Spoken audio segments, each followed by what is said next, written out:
Hear me? Okay. So Bill, especially in the latter years, spoke a lot about mutuality in relationships.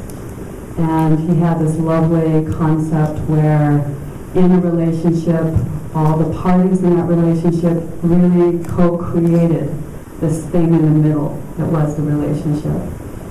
And most of tonight is really going to talk about Bill and how much he impacted all of us.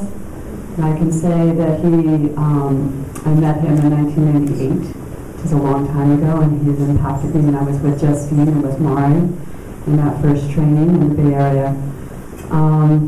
And he has shaped and informed absolutely everything about the work that I do, and so much about the way that I move through the world. But I also want to talk about community a little bit, because I think it works in both directions. There's this you know, it's a hard word when you're nervous, but that one. Thank you. So, yeah, that thing that goes back and forth.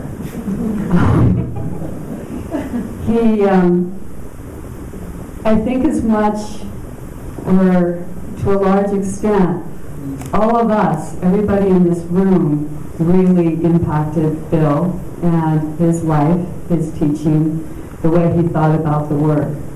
And I have this notion I'd like to bring up. I don't know how many people here remember the creative process as a metaphor, right?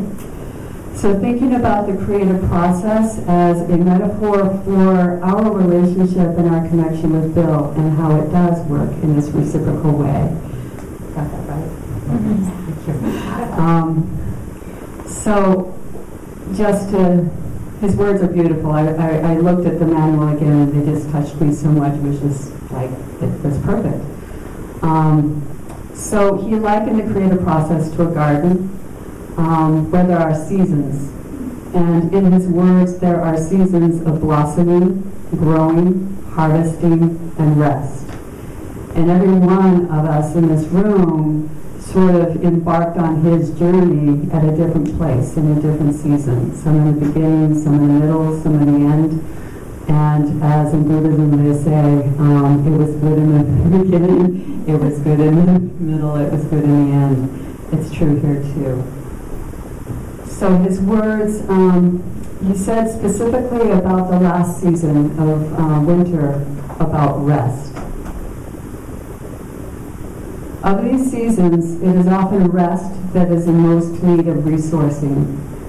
To lay fallow in the winter of one's inner garden, to rest into deep, spacious stillness, is to resource the genesis of future blossoming. And he goes on. In the garden, during the winter, it seems like nothing is happening, yet a great invisible process is occurring within the ground. Inside the dark, moist stillness of the earth, the creation is renewing. The old is decaying, quietly being reformed into a new life, to be birthed into the light again as a new expression of the creative process. So we're here tonight, actually, because Bill is gone from this earth. It's his resting period. And it is my prayer that all of us, you know, the thing is that Bill's still in us, right? So may his love, his incredible wisdom, his teachings, his presence, let it do its work in our hearts, and let's bring it into the light and into the world. Amen.